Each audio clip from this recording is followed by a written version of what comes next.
Oke, Assalamualaikum warahmatullahi wabarakatuh. Ya, anak-anak, pada pelajaran geografi kali ini, pembahasan kita tentang pengetahuan dasar pemetaan. Jadi ini masih dasar ya. Oke, apa aja yang kita akan pelajari kali ini?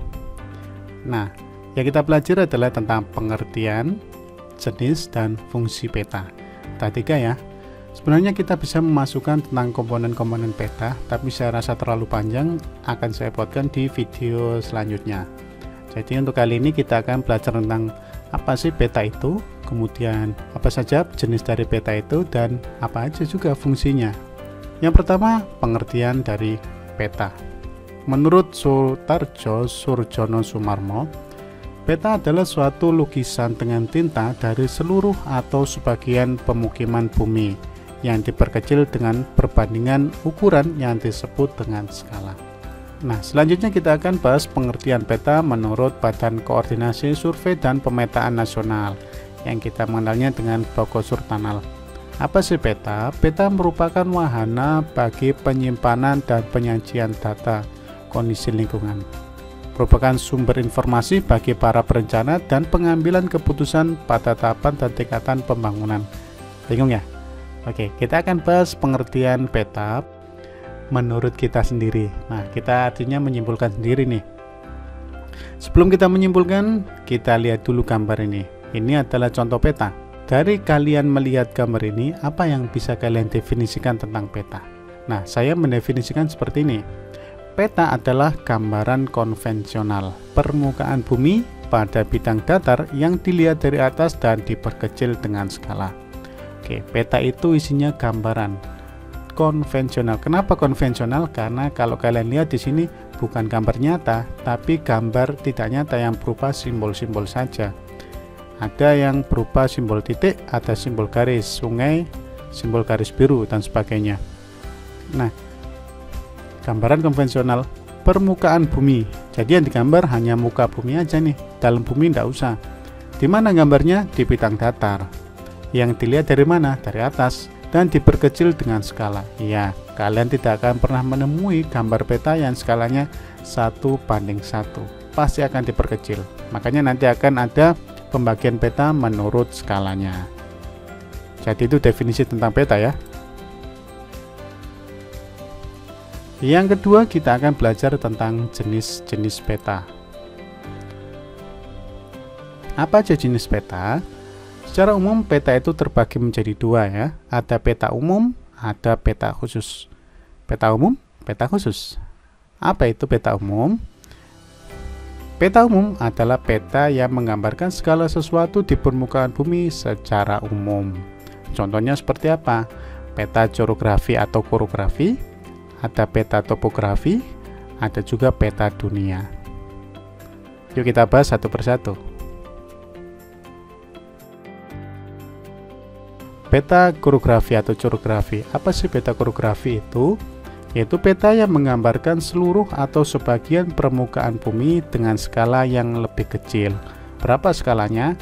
Antara 1:250.000 sampai dengan 1:1 juta. Jadi 1 cm di sini di peta sama dengan 250.000 cm jarak sesungguhnya. Itu arti skalanya. Ini yang dimaksud peta korografi. Nah, ini contohnya seperti ini. Ini peta korografi. Yang kedua adalah peta topografi. Nah, ini contohnya. Kalian jangan bingung ya. Peta topografi memang semacam peta yang ditujukan untuk menggambar garis kontur atau menunjukkan ketinggian satu tempat. Coba perhatikan di sini. Ini ada garis-garis. Ini adalah garis kontur. Garis kontur itu adalah garis yang menghubungkan satu tempat dengan tempat yang lain yang memiliki ketinggian sama. Jadi peta yang menggambarkan relief muka bumi dengan garis-garis kontur. Itulah peta topografi. Atau kata mungkin di peta yang korografi juga ada garis ini, garis konturnya, cuma tidak setajam di peta topografi. Yang ketiga, ini yang sering kalian lihat, yaitu peta dunia. Ya, peta dunia seperti ini, menggambarkan keadaan dunia. Jelas skalanya sangat kecil. Skala kecil jangan dihitung seperti uang nak ya. Skala kecil itu semakin banyak angkanya. Juta-jutaan itu skala kecil. Justru yang mendekati ke arah 0, mendekati ke arah 1 itu adalah skala besar. Beda dengan uang, semakin sedikit jumlahnya itu kecil, semakin banyak jumlahnya itu besar. Oke, bisa dipahami ya tentang jenis-jenis peta. Lalu apa sih perbedaan antara peta korografi dengan topografi? Perbedaannya terletak pada penggunaan garis-garis kontur. Karena peta topografi itu lebih kepada penggambaran bentuk relief atau tinggi rendahnya permukaan bumi. Skala yang digunakan sendiri lebih kepada skala besar. Jadi seperti itu. Selanjutnya kita akan bahas tentang peta khusus. Nama peta khusus, nama lainnya adalah peta tematik ya. Kalau dibahas tentang peta tematik itu sama dengan peta khusus, kalian tidak usah bingung. Apa sih peta khusus itu? Peta khusus adalah peta yang berisi tentang gambaran kenampakan objek yang ada di permukaan bumi secara khusus atau menyajikan objek sesuai tema tertentu. Contohnya seperti apa? Peta kepadatan penduduk, peta penggunaan lahan, atau juga peta pariwisata. Seperti apa sih bentuknya? Yuk kita lihat. Oke, ini saya contohkan peta kepadatan penduduk di Indonesia. Kalian bisa lihat warna hijau, ada warna biru, ada merah, dan oranye. Kita bisa cek juga legendanya. Merah artinya apa, oranye artinya apa, dan hijau artinya apa. Jadi kita bisa lihat di sini. Ini bukan peta umum, nah. Walaupun skalanya 100 juta.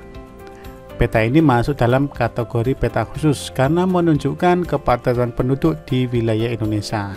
Selanjutnya, peta Bali. Peta pariwisata di Bali. Di sini ya gini nih. Kok gini ya petanya ada gambar? Iya, karena ini peta khusus. Ditujukan supaya orang ketika melihat peta ini tahu di daerah sini ada wisata apa, di daerah sini ada wisata apa. Ini peta khusus daerah wisata di Pulau Bali.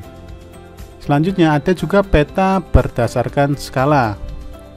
Kalau tadi peta berdasarkan informasinya, sekarang peta berdasarkan skala. Ada peta yang namanya peta kadaster atau peta teknik. Ini peta skalanya sangat besar sekali, yaitu 100 sampai dengan 5000. 1:100 sampai 1:5000. Ini sangat besar sekali, namanya peta kadaster. Ada juga peta skala besar, yaitu skala 1:5000 sampai 250.000. Itu skala besar. Skala sedang 250.000 sampai 500.000, dan peta skala kecil itu 500.000 sampai 1 juta. Jadi kalau ada di atas 1 juta ya sangat kecil, makanya cakupannya sangat luas sekali. Jadi seperti itu ya. Oke, kita sudah bahas tentang pengertian dan juga jenis peta. Sekarang kita akan bahas tentang fungsi peta. Apa sih fungsi peta? Fungsi peta yang pertama, saya yakin kalian juga sudah pernah menggunakan peta ya, atau mungkin kalian tidak sadar sudah merasakan manfaat dari peta itu. Yang pertama, menunjukkan posisi atau lokasi suatu wilayah di muka bumi. Kalau kalian pernah pakai GPS di HP kalian, berarti kalian sudah memanfaatkan peta, cuma petanya berbentuk digital. Yang kedua, memperlihatkan atau menggambarkan fenomena-fenomena dan bentuk-bentuk pada permukaan bumi. Ya, kalau kalian melihat peta umum, nanti akan kelihatan mana dataran tinggi, mana dataran rendah. Yang ketiga, memperlihatkan ukuran, luas daerah, dan jarak di permukaan bumi. Jadi kalau kalian lihat pusat kota misalkan di Surabaya, sama di daerah Semarang, sama juga di daerah Jakarta, akan kelihatan seberapa jauh jaraknya, seberapa luas wilayahnya, besar mana ya antara Jawa sama Sumatera, kelihatan jelas di peta itu. Kalau di kehidupan nyata ya kita akan sulit melihatnya. Dengan peta kita bisa merasakan manfaat itu. Dan yang terakhir adalah untuk menyajikan informasi dalam konteks keruangan. Informasi apa? Ya banyak sekali di situ. Ada informasi tentang tempat pusat ibu kota. Ada informasi tentang pelabuhan di situ. Ada informasi macam-macam, bandara, stasiun, batas-batas dari kota, kabupaten, atau yang lainnya. Jadi banyak sekali manfaatnya ya. Sebenarnya masih banyak lagi manfaat-manfaat dari peta yang bisa kita rasakan. Mungkin tidak saya tulis di sini. Kalian juga bisa menuliskan nanti di kolom komentar. Pak, saya merasakan manfaatnya seperti ini. Silahkan, boleh. Oke, kita sudah bahas tentang fungsi peta, jenis, dan pengertiannya. Jadi untuk kali ini pertemuannya segini dulu ya. Untuk besok atau pertemuan selanjutnya kita akan bahas tentang komponen-komponen peta, atau mungkin juga akan bahas tentang proyeksi peta. Oke, sekian dulu pertemuan kali ini. Semoga ilmunya bermanfaat dan saya akhiri. Assalamualaikum warahmatullahi wabarakatuh.